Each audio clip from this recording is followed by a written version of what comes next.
Hey, everybody. Welcome again to the Mosaic podcast. Today, we have one of the most interesting guests I've had in a long time.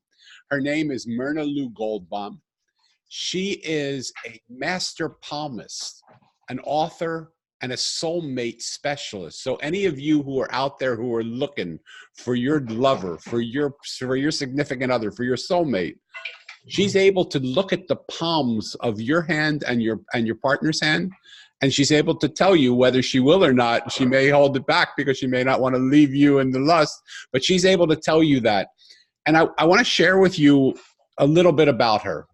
Myrna Lou teaches classes in palmistry with an insightful explanation of the lines and symbols of the palm, and is accurate, compassionate, and listening. The modality employed is referred to as Asian Palmistry. What I particularly like about Myrna Lou is that she reinforces one of the central ideas of my book, The Mosaic, that everything in life is speaking to us if we could only understand what it's saying. What if I were to tell you that you have a roadmap right in front of you that can help you navigate through your life and you're not even aware of it? Myrna Lou has trained herself to be able to see things in our palms that most of us don't even know exist. What would we see if we could see what we don't see? That's the question the Mosaic often asks. And I'm charmed to have Myrna Lou here with us because she's going to show it to you and teach you and give you, and you're going to be able to come to her either for her to teach you or to read you your palm, to show you what your hand is saying to you without you even knowing it. I want to be fully transparent. Last time I spoke with her, actually we updated this morning, she has read 56,572 palms. Now, anybody that keeps track of that many palms, you know you want to talk to because that person is exact. And I was only one of a few that had questions about my reading. And when I called her up and I said, and I spoke to her, I wrote her back and I said, well, this seems general for me and it doesn't seem to, she said, well, give me a call. We can go over it. And we had a great conversation. And it showed me more about her integrity than anything else she could have done. So it's with pleasure and honor that I introduce you now to Myrna Lou Goldbaum. Myrna, welcome to the Mosaic podcast. Well, thank you for having me. I'm excited to be here. You are a treat. We're going to deviate a little bit for the first section of it.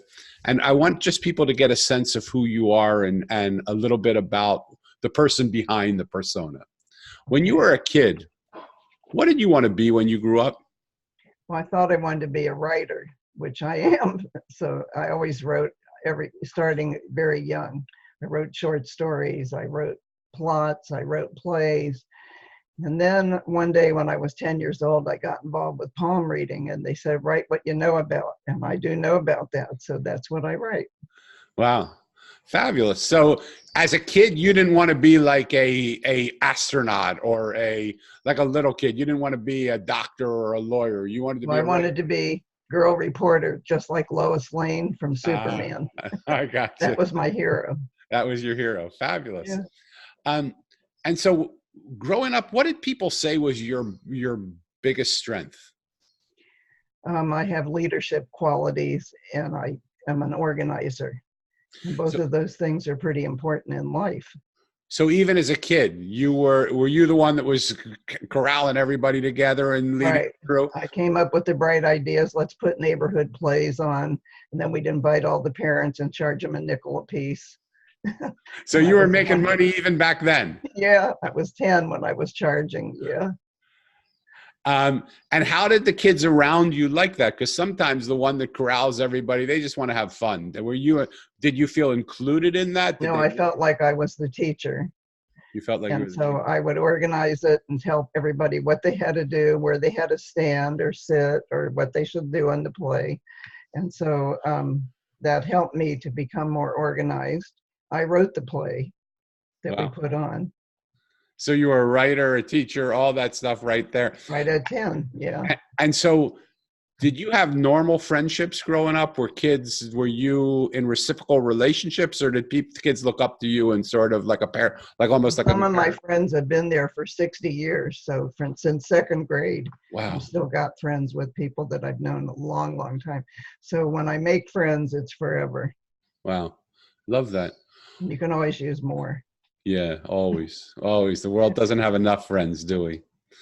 What was the greatest weakness that you felt existed in your life? The weakness would be that I take on too much too many times and I wear myself out. Yeah. I've always been that way. So I'm what they call an overachiever. Yeah. And did that start early, or did you just notice that later on in life? Started when I was old enough to work at a real job. And when was that? I was 16. 16. Wow. So how does that fit into what you do now? Like, how does that sense of Well, I worked in the newspaper office. And so I was in the elevator with my little journalism book in my arm, and a woman going up in the elevator with me said, "Come with me, I'm in charge of HR." So she hired me in the elevator practically. Wow. And they put me on classified ad taking. Then I went to circulation. Then I went to proofreading. Then I went to setting type on a hot linotype machine with hot metal. And so that's why I won a scholarship to college. Wow. Because I could do every job there. So you sort of became Lois Lane a little bit. You went from being a reporter Well, to I actually didn't get to be a reporter, and that's what I really wanted. So I got to write articles that they put in the paper sometimes. Yeah. Yeah. They would have a byline, but I didn't get paid for it. I understand. And so some of the things you're even speaking about, a lot of people listening now won't even know what those things are. That's right. That's how much time has changed, right? I don't even know if you know what hot molten lead is for. It's too specific for me, so I wouldn't know what that is. Tell us what that is. Well, there's a thing called the California job case, and it has all the letters in it. And the hot metal runs down a tube, gets into the machine, and you set the type like a typewriter, but it's made out of hot metal, and then they form the letters. That was the way they used to do newspapers millions of years ago. Incredible. And those came out and they did that every day. Yep. Amazing amount of work. And now you think of what we do is we just type it into a screen and it's a digital file and you just go bzz, and it's there, right? Unbelievable how things have changed. Well, progress is good. If you look at life, what scares you the most about it? Well, I'm not real crazy about illnesses and death and people that get sick. Yeah, but that's a tough thing. Cures for everything. That's a tough thing to be scared of, because there's no one that's going to get out of life alive, as they always say. That's the joke, right? Eventually, we all go. Yeah. But you have maintained your health and your well-being, you seem still strong for the age that you are. You're right. I'm a very strong person, strong-willed, determined. My voice is going, but that's because I use it so much. And what would you say is your secret to that longevity? I just stay active, and if you keep your mind active, you're active. And plus, I move around a lot. Yeah. Yesterday, I went to the beach and I walked 4 miles, but that's after I walked the dogs with my husband early in the morning first. And I just do I'm in a lot of activities, and I do a lot of things, plus work. Fabulous. And so let's talk a little bit about how you got into doing palmistry, because I've heard some of your I've researched some of your stuff, listened to some other podcasts and talks you've given. Okay. You were pretty young when the whole thing started. Can you tell us? I was in the 4th grade, and I went to my after school one day. I decided not to walk my 6-year-old sister home, so I had my cousins take her home.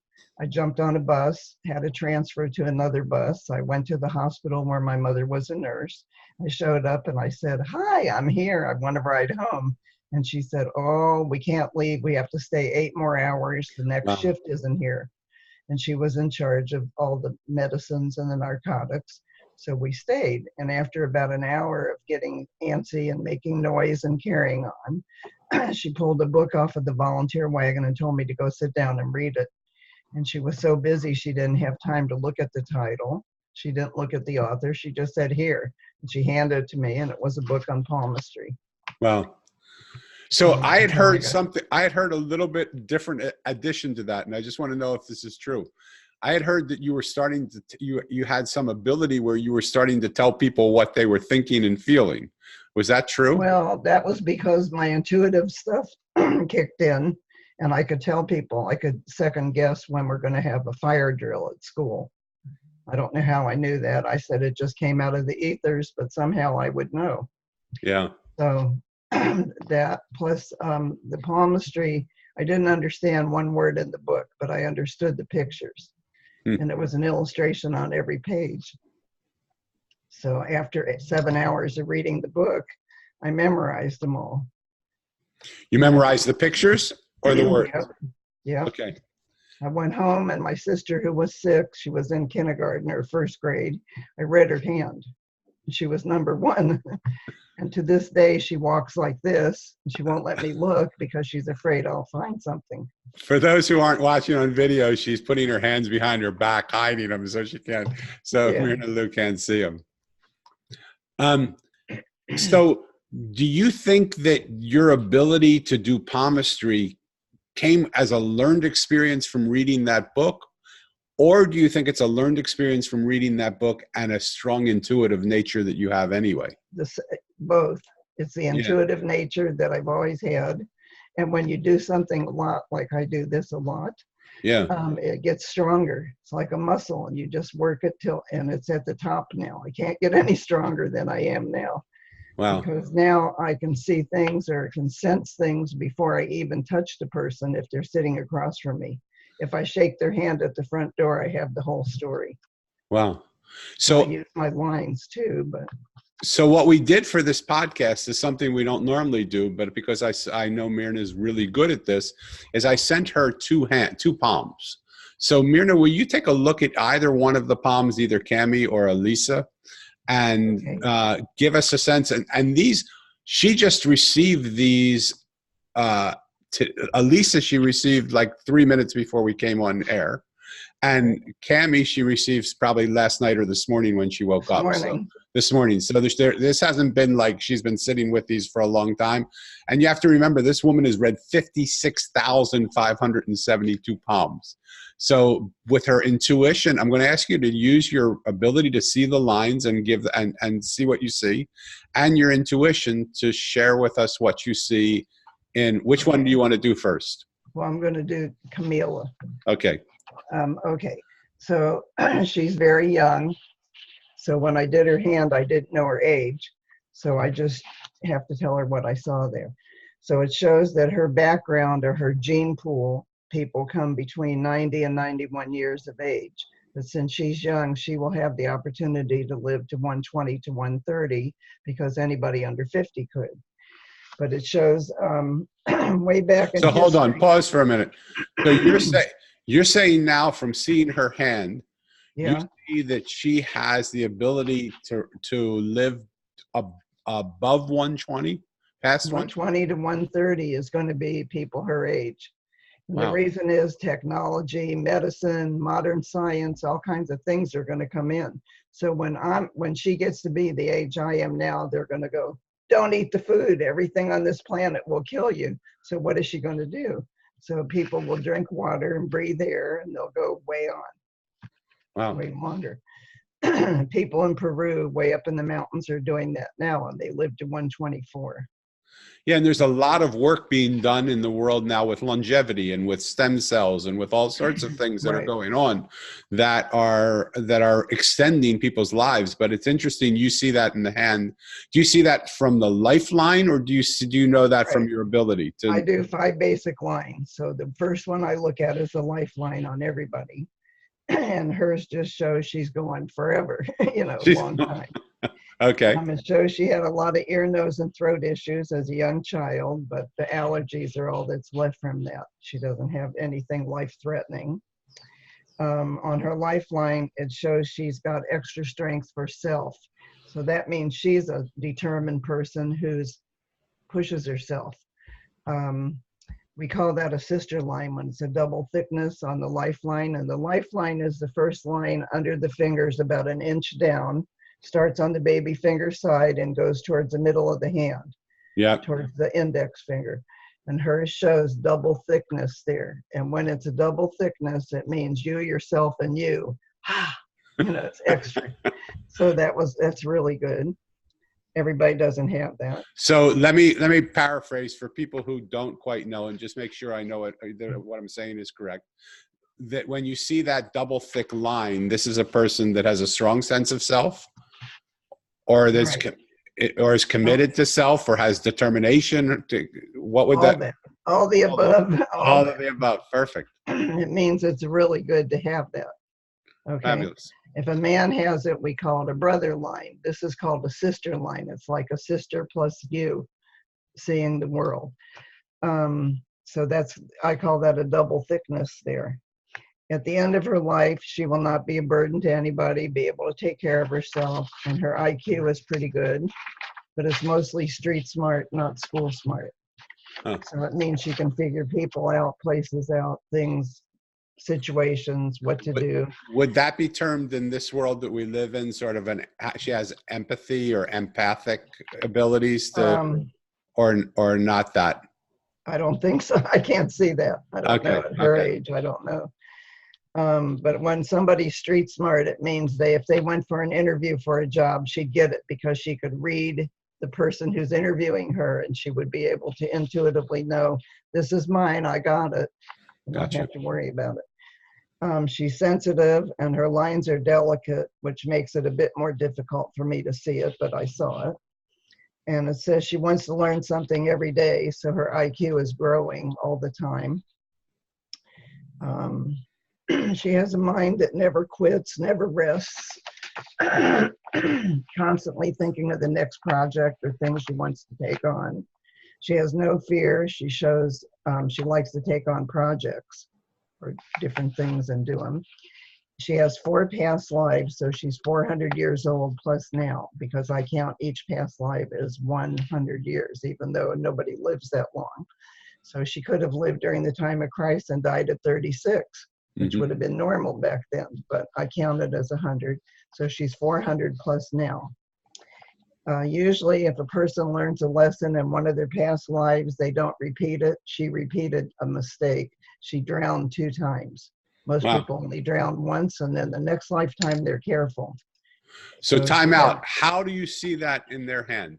Okay, on the side of the hand right here, close to the baby finger, there's a slit, and she had 2 of them. Let me see your hand. I did your hand already. Yeah, you did my left hand. You don't have that. I can't see it if you have it right now.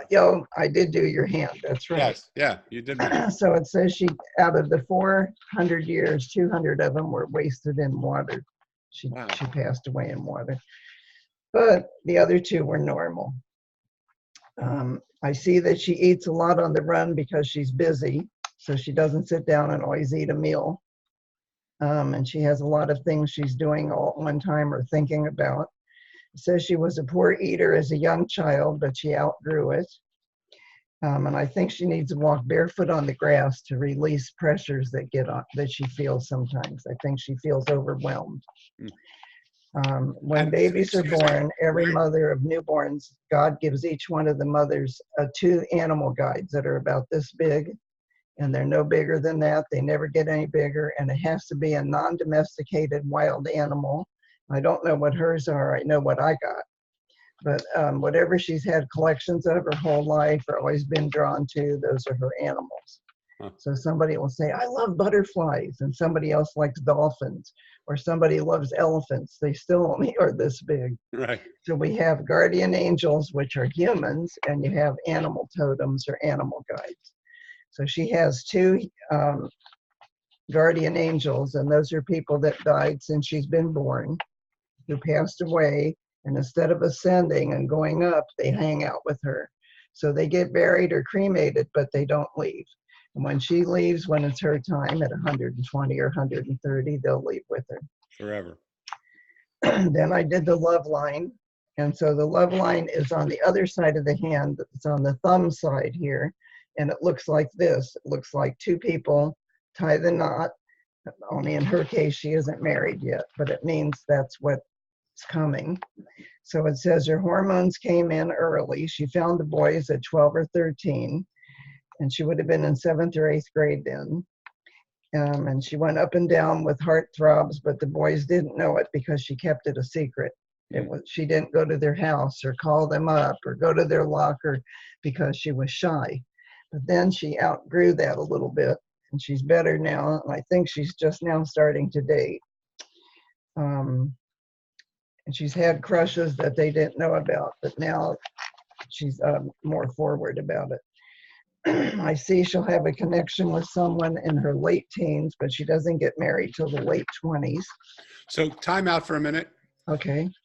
One of the things that really interests me when you were reading my palm was that you said the palm changes with time as we develop, and you can only see in the palm sort of what is manifest, or if something is just right on the edge of manifest. Now I can see like 6 months out on most things. 6 months. But in this, I could see a marriage because she was born with those lines. Wow. Excuse me. A newborn baby's hand is this big, right? Yep. And in the hand is a lifeline, the love line, the work lines. And then that baby has experiences and grows, and the lines meander, change, stop, start. But I can see what you're supposed to have. Fascinating. She doesn't believe in divorce, so there can't ever be one. Wow. So that means she'll be picky, and when she does get married, it's for keeps. It'll be forever. So can I pause for 1 minute? Sure. I just want to highlight to the people that are listening.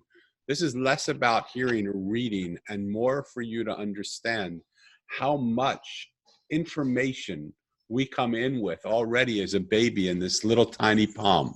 Yeah. That if we would realize it, and if we were knowledgeable of what it's actually saying to us, it would help us to know more about this so that we would not suffer in the way we suffer or not have pains, because our chart is right here in our hand. Right. And so one of the beauties in having Myrna Lou with us is just this, what I don't want you not to lose sight of as we go into the microcosm of what she's reading here for the 2 readings that we're doing, is the macrocosm of this is that everything in the world is talking to us, and your palm is a map of your whole life and how exquisite that is. And so to unlock that key, you can go to Myrna Lou for a reading and invite her to share with you what she sees so that it can help you to navigate your path along the way. Would that be, am I correct in saying what I'm saying? That's right, yeah. I get 90 to 95% right. So I'm not perfect, or I'd be Mrs. God. Yeah. But I get as much as I can get. And usually I'm pretty much right on. Okay, so let's return back. Okay. It says she's going to meet somebody who will sweep her off her feet. And I believe that because she doesn't believe in divorce and she is picky, she'll have a criteria list when she gets a little older. And she'll go down the list. And if somebody meets all her criteria, that'll be the guy she marries. And she could have 4 soulmates because she's been here 4 times. So when you have one from each lifetime, and sometimes it's 2 women who connect, sometimes it's your mother and you, sometimes it's a teacher. We're not saying it's sexual, but with the love line, it is sexual. So it would be somebody that she ends up spending the rest of her life with who's a partner. And she wants a partner. That's what she doesn't want somebody who's superficial. You're right. So she needs the person who's a grown-up, who's a man, not boy, because she'll be woman at that time. Are you able to see when that kicks in? Yeah, 27. 27. 27 when she gets married. Wow. But first she has to go to college, and then she has to experiment with all different kinds of personalities. And then when she finds who she wants, she'll be with them 2 years before they get married, it says. Okay, then it becomes a reality. And that's a litmus test with me. You have to actually try it out and make sure that it's going to be good. And I believe that the one that she picks is going to be her soulmate. So 1 in a million people marries their soulmate the first time. Wow. She's going to do it. Well, she has that checklist, it seems like you're saying, right? This person is a little older than her. He'll be 29 and never been married. They will have no children between them, no baggage to worry about. But all men are 2 years behind us in age. So all men are 2 years behind the women. So they're really the same age mentally. He will be her cheerleader. She'll be his cheerleader. Nobody would be king of the mountain all the time. So when you say they will have no children, is that coming in prior to the marriage? Prior to, okay. Good. Okay. Then it says, if somebody is selfish, mean-spirited, grouchy, doesn't see how you see the world, that's not a soulmate. Because a soulmate is somebody that's already been through bickering, competition, sexual tension, aggravation, frustration back there in another lifetime. This time it should be smooth and go forward. So stay there for a minute, because so many relationships today, don't lose the reading, but let's just extrapolate here. Because for our listeners listening, are you saying that if they're in conflict with their man or woman, that they're involved, that is a potential sign that that's not a soulmate? Because soulmates connect on a lot of different levels. And so what I say is, think of it as a pyramid. And so they have to be conversationalists, where you have give and take back and forth. They have to look good together, like a match set. You saw my husband. Right. Okay. They have to like and hate the same things, like music, food, vote the same way, have the same philosophy. Sex has to be good between them, and that's private. I don't need to know about it, but it means that they're on the same page. They have to be spiritual. That means if somebody fell down right here and broke their leg, they wouldn't go, I didn't see that, let somebody else get it. They'd run over and help. Yeah. Then religion doesn't mean church or religion, it means higher power. And they have to believe in a higher power. And if it's the same belief system, it works. But if one's an atheist and one does believe, it's not going to work. Then you have this. Right. So all those things fitting together makes a couple look like this and not like that. So then you say that's already the signs that this is a soulmate from the palms. You can see that. So she's going to get a soulmate. Yeah. Wow. Beautiful. So that's pretty neat. Yeah. It says the person would support her in her goals and she would support them. So that means it's 100% mutual admiration society. You know, and they're both for each other. But she has to reinvent herself and attract more people in when she gets a little older. So who she is now is fine, but she's got change coming. And that means that she will be more settled, not the teenagey, goofy. When you're 27, you're called woman, not girl anymore. Yeah. So she'll grow up, in other words. It means you grow up and you grow into your new personality. And I'm thinking she's going to change who she is. And when do you see that when do you see that happening? And then on the work, now the dogs are carrying on. Okay. With work, it's either babysitting or part-time jobs or chores that she does, but she likes to play with money. So when she earns it, she either keeps it in a box or somewhere where she can take it out, count it, look at it, put it back. So she's a saver. It means she likes to take whatever she earns, she's proud of it, proud of her accomplishments. So there's no stress related at this age, but when she gets older and when she has a career path, she will be pulled in several different directions at one time and have to pick the one she wants to go with and then stick with it. So it'll be for her own highest good to do that. We all have the guardian angels, and she had 2 of them, and she could look into her hand and say, where's my guardian angels? And where they are, it shows up on the lifeline, which is that first line we were talking about. If there's any X's there, the X stands for people who have passed away. And she never runs out of ideas. She has a creative mind, and when she starts working and she works in whatever job she decides to end up with, she'll be a success with it.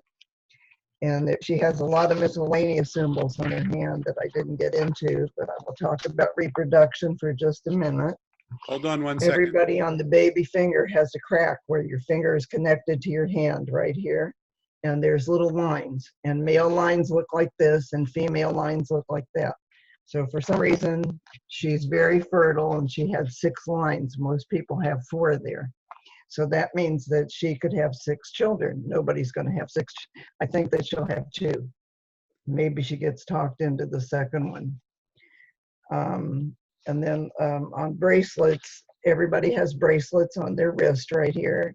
So if you took your elbow, threw it on your stomach, threw your hand out in front of your face, bend your hand towards your nose a little bit, you'll see a bunch of wrinkles or lines there. Yeah. Each row is worth 25 years. It starts on the baby finger side because B is for birth, beginning, baby. Goes across, that's the first row, 25. She's showing 75 years already.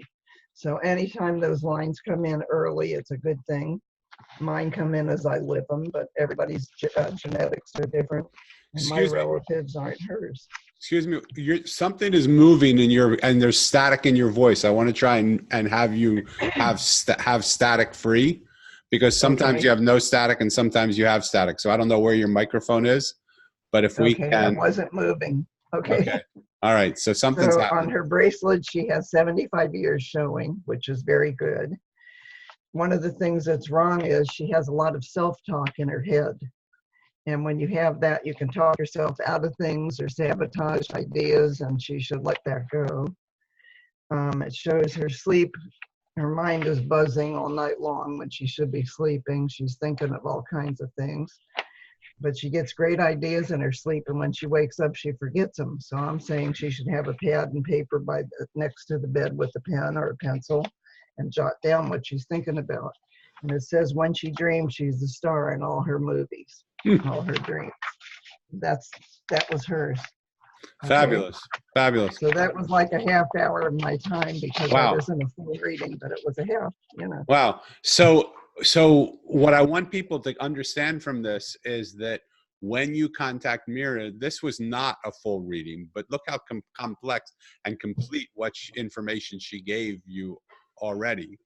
But when you contact her, you'll get more than that, because we spent about 15 minutes and hers she'll be about a half an hour, and she'll send you a written report, correct? Right. The written report is 5 pages typed, and it's either 5 or 6 pages depending on what I have to write about. And I spend between an hour and an hour and a half doing a reading. So and for your show, I'm doing half price. And so fabulous. And so tell the people what the price of that would be. Okay, normally I charge $100 a reading, and I'm charging $50 just if you tell me that you saw it on Dan Levin's show. Okay.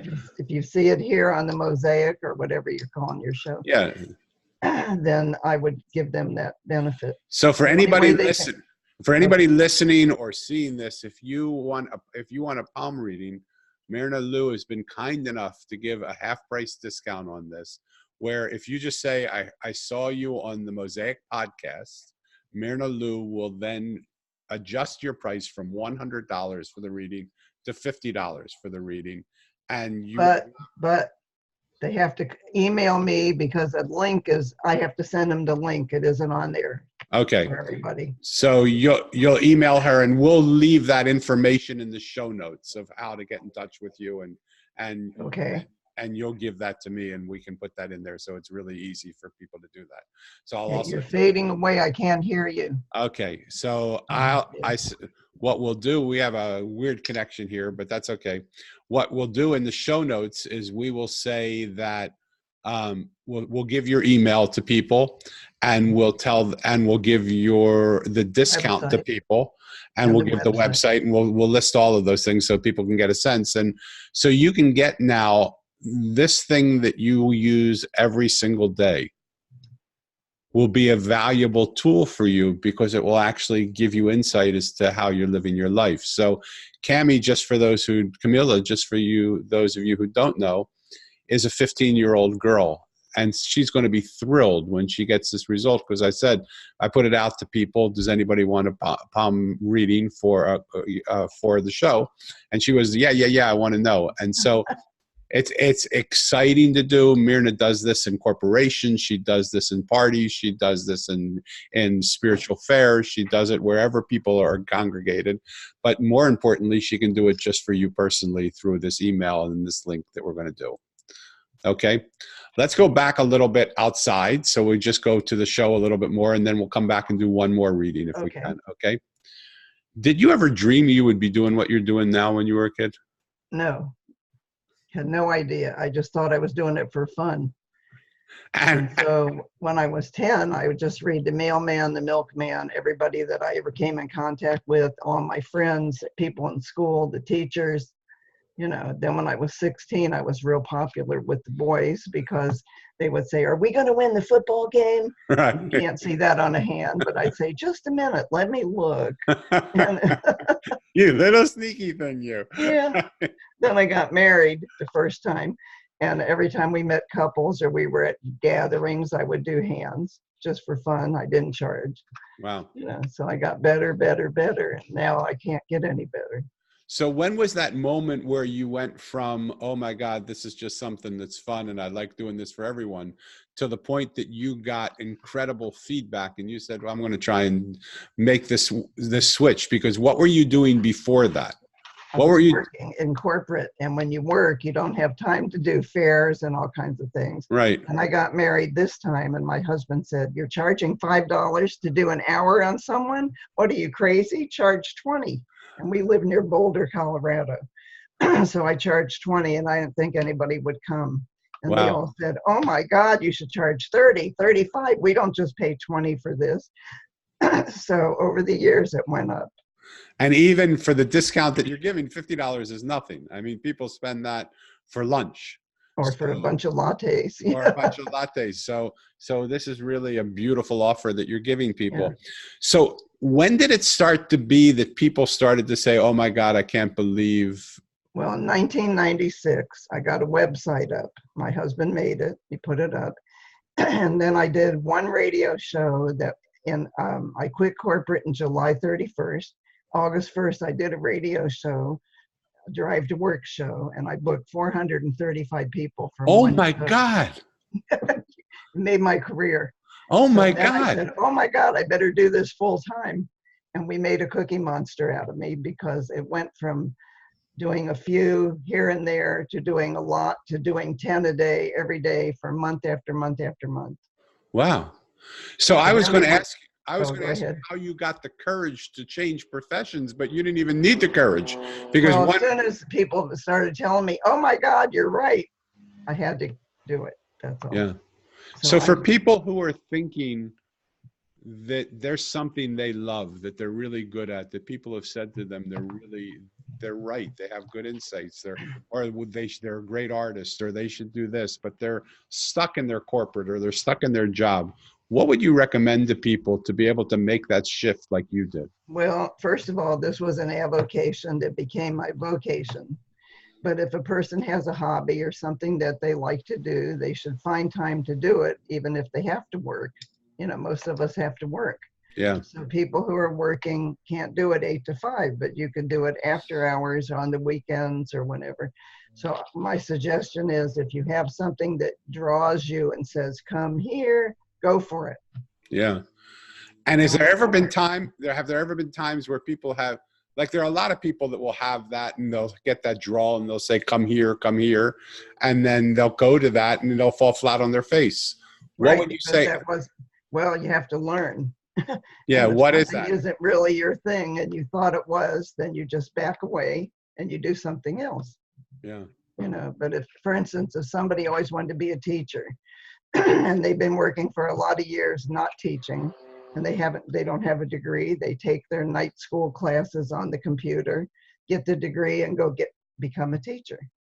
Yeah. If that was their dream and they didn't get to fulfill it for some reason, you can work on it. So I guess the question I'm asking underneath the question is, you seem to have a fearless spirit. What would you say to people that do not have fearless spirits, that are just scared? They're scared to change. Well, they need to make some changes. And change is important. It happens every day for all of us. And the thing is, if you're stuck in your same old, and you never change, you're not going to you're not going to have a good time. So if you wanted to become a teacher, we'll use that, and your hand shows a teacher's block, which is what I know what to look for, and you never were teaching, you should get into that profession because that's where your aptitude is. See? So would it also be good for someone who's scared to make that change to have a reading where you might be able to see? Well, right, because I guide people and I show them what the potential is if they go ahead and make the change. And so some people are afraid to change and some people welcome it. Yeah. Everybody's, so having a palm reading could help to alleviate some of the fears that people have from the sense of, if I change and maybe I won't be successful, you may be able to see in the palm that they will be. That way you will be successful. I can see if it's the right path for them to be on. Perfect. Right. A lot of people work just because they need a paycheck, but they hate their job. Yeah, a lot of people.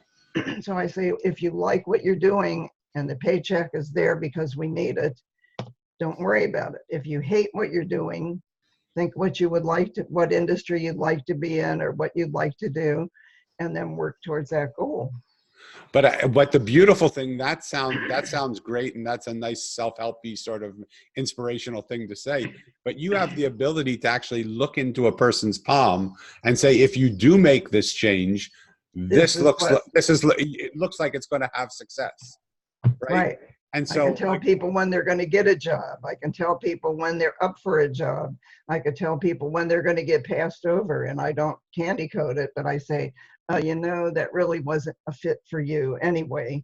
Why don't you go for the next one that comes up? So because I can see it. So when Myrna Lou did that show, she got 463 readings. No, 435. 435. I want this show to beat that show, because I want for anybody who is questioning what they should do in their life, or whether they should make a shift, or whether they should do anything, be with this person, not be with this person, whatever it is that you're scared of, come to her, and if for $50, she'll take a look at your hand and she'll see if it has potential for you to be successful in that area. Well, I allow them to ask questions too. So when somebody sends me a handprint to my computer, I say, put your name, your age, and any questions you need answers for. And I look in that specific area for sure, but I do my normal reading anyway. And usually when I do them in person, people bring a big list. They set the list down, and when we're done, they tear it up because I already hit it all. By the time we're done, there's nothing to ask. Love that. So it's pretty intense. It's specific to the person. It's not general. Tell me something you learned in doing this that you didn't know before you started. Well, I learned about a lot of different personality types, and I didn't realize that there's a lot of different kinds of people in the world. There's shy people that look at their shoe and won't even talk to me, and I say, is your name Sue? And they go, yes, and that's all I get out of them the whole reading. That's not very good. So I learned that you have to draw people out.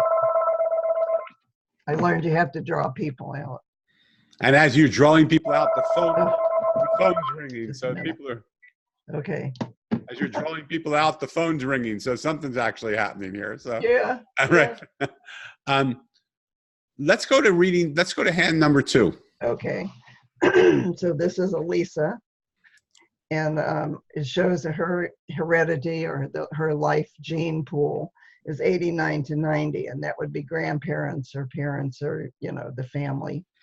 It showed that she had several illnesses early in life, could have been ear, nose, and throat things, but that now she doesn't have it.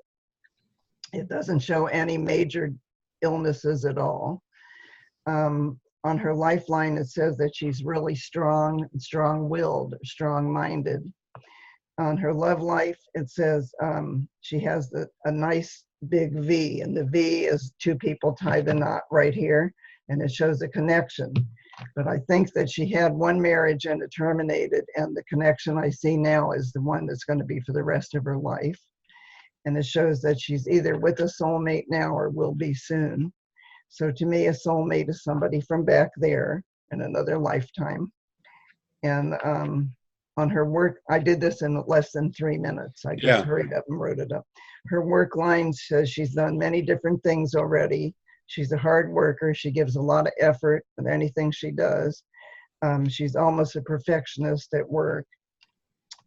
her thumb shows she's a little bit stubborn. When she thinks she's right about something, she sticks to her guns, which is a good thing.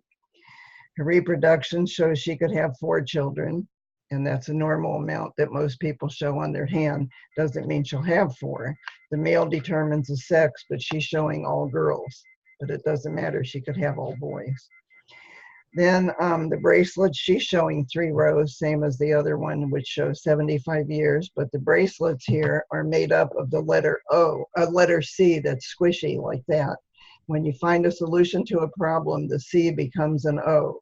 Then you have another problem and it becomes an O, and they link together, and the links make up the bracelet. So the first 25 years of her life, it shows she had a few things to make decisions about, but not anything really big, nothing terrible. Then she has on the soulmate mark, which I call a pyramid or a V right here at the base of the wrist, right where on the hand, but right here. Yeah. She has a V that's beet red. And when something's red, it means, whoo, now, any minute. So if she isn't with somebody, it's coming soon. And if she is, it's probably the one, because it means her blood pressure's up for it. That's what makes it turn red. So that's what I got in about 3 minutes. Okay, I'm going to ask you to dive underneath, and we may take this off recording because I'm going to give you some more parameters of what's going on with her. She's developmentally delayed.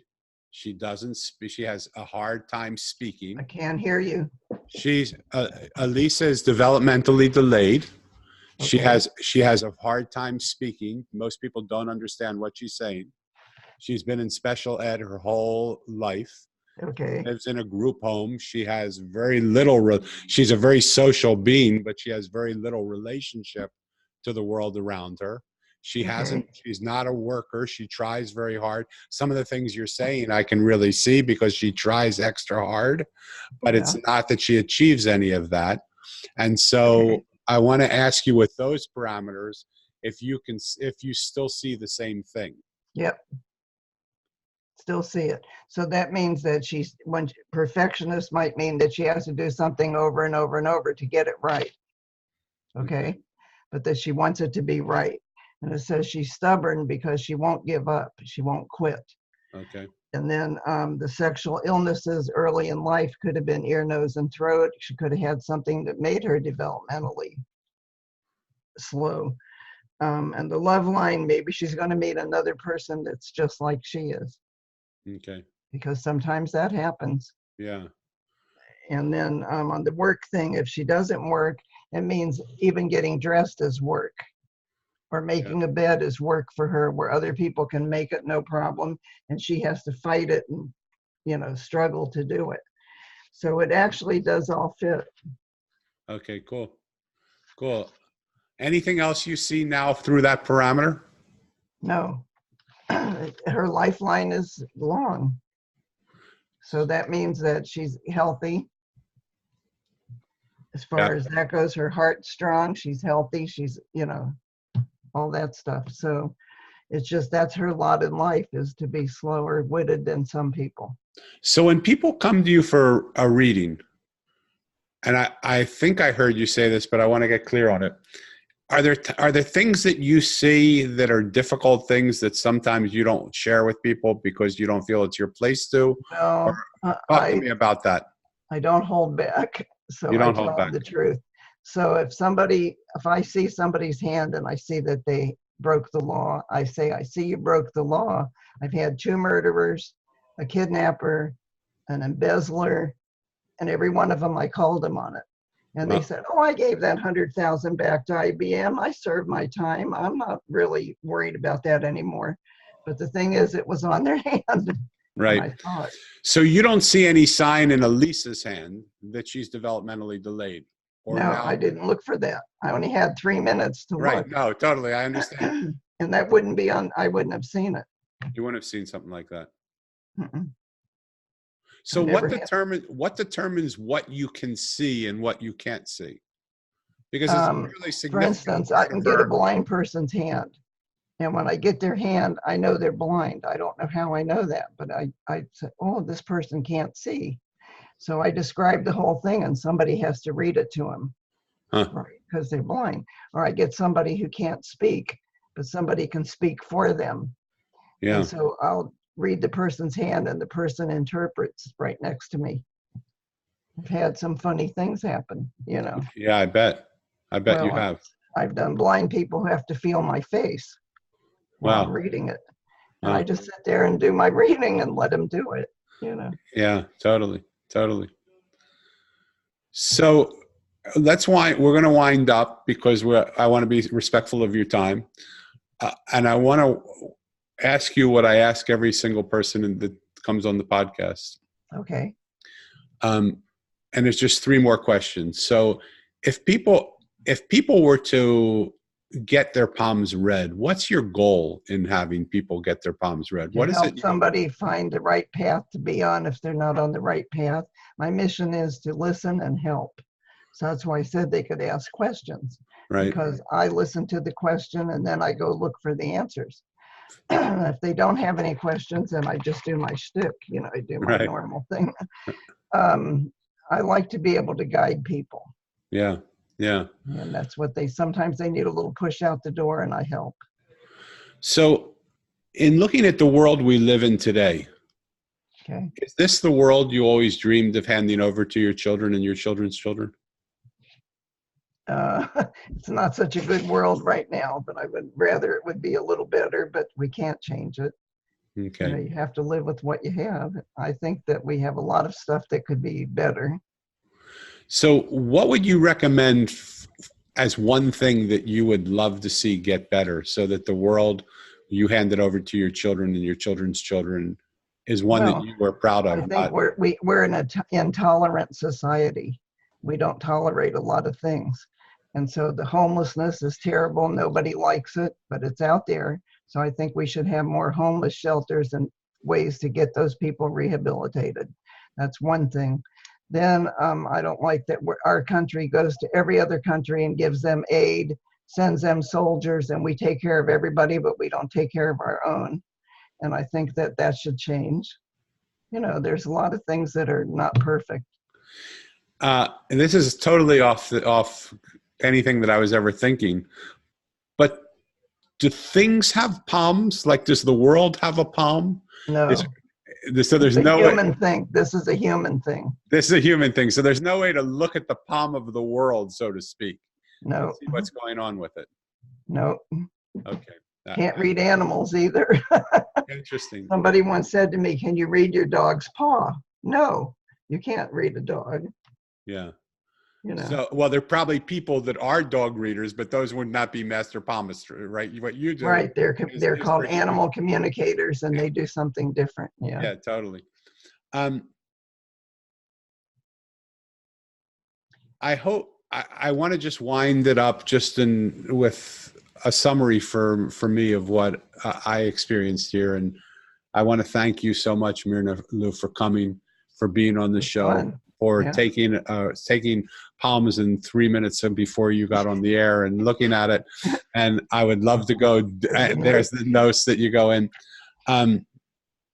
We're going to leave all of your information in the show notes for this when it comes out. So all people have to do is get the show notes. We're going to let them know about the special. But the one thing that I hope people saw in this episode is that you can extrapolate from what happened here. And this wasn't about, in some cases, this was about a reading that Camila had and a reading that Elisa had, a shorter reading for Elisa, but a reading still because of the time restraints. But this wasn't about a reading for them. This was a reading as an example of what's possible when you actually take time to look at how the world communicates to you through what you have just on your body. Well, I wrote the book on how to do palm reading. Okay. The way I do it, I do Oriental or Asian palm reading. And so I'll just show you my book real quick. It's right up here. Perfect. This is the book. It's called May I See Your Hand, and I'm on the cover. There you go. And when I teach classes, people buy this, but a person could purchase this book and teach themselves. Yeah, and that's available. We'll give links to where that's available. Okay. Also in the show notes. But what I really want to try and do is just, whether you go to Myrna Lou for a reading, whether you understand what happened here in the show, one of the messages that I hope that you will understand from this episode is how everything around us is speaking to us. And what we look at and pass over and don't even give consideration to could hold the secret to your whole life in literally the palm of your hand. And so, that's exactly right. The hand right? is the big giant secret. Yeah. It's a big secret that we don't. So what I want to encourage you to do from this point forward is to embrace all the things around you. Look at the way the wind's blowing on your shoulder, or caressing your face. Look at the people that are walking by you, and feel not only the words they say, but the way they communicate through their body language, through the things they aren't saying. Look at the palm. Look at the palm. Look at the relationships you have with people. And see more than what your eyes see. See what you're able to see. See if there's something that your eyes seeing is blocking you from seeing, because they have those experiments that they used to do years ago in psychology experiments, where they would show a picture that was a black and white, and it was an old hag one way and a young socialite the other. And when you could see the old hag, you couldn't see the young socialite. And when you could see the young socialite, you couldn't see the old hag. But they were both right there in the same picture at the same time. And what it really says to me is that the way we see the world is really the way we see the world. But it also blocks us from seeing another world that exists at the same time. And why I was excited to have Myrna Lou on here. Look, a palmist or a psychic or anybody like this, we expect them to be right 100% of the time, but that just isn't fair. Yeah, right? A baseball player, if he bats 400, and that means he gets on base 4 out of 10 times, which is under half time, he's like the most valuable player and voted like an all-star. And he gets on base 4 out of 10 times. A palmist, if Myrna Lou gets it right 4 out of 10 times, everybody goes, oh, she's no good. That's not any good. But her accuracy rate is good. But just be gentle with the world around you and take from it what you can take. Listen to it, what you can listen to. With Camila, and the beauty of what we did with Camila, it was a very accurate, very in-depth reading. With Elisa, it was a little more shortened, but she only had 3 minutes before we started to do that, right? So there were certain things. It was a quick study. There was the quick study. So there were certain things that may not have seemed quite as accurate or real as Camila's, but when you look at it and discuss it more, there's more that you see, and it still holds base. Well, when people send me their hand on the computer, I sit with a magnifier in my hand and I go right up on the line. Yeah. And I didn't take time to do that with her. Yeah, of course, because we were starting the show in a few minutes, right? So what I want to encourage everyone to do is to go to Myrna's website. And Myrna Lou, why don't you tell us what your website is? Okay, so it's www.myrnalou, it's spelled MYRNALOU.com. And my email is Palmist, PALMIST, @myrnalou.com. Okay. So I was named for Myrna Loy, who's a movie star. Okay. And most of your people wouldn't know that probably, who are watching this or listening to it, but my mother liked her. So MY looks like my, but think of it as ME, but my name is spelled MYRNALOU. It's just like Mary Lou is one word, MyrnaLou.com. We'll put that all in the show notes so you don't have to memorize it here. And if they want to get your book, that's available on Amazon, or is it available just through you? The book that I wrote, How to Do It, I have the copies because it's out of print now. Okay.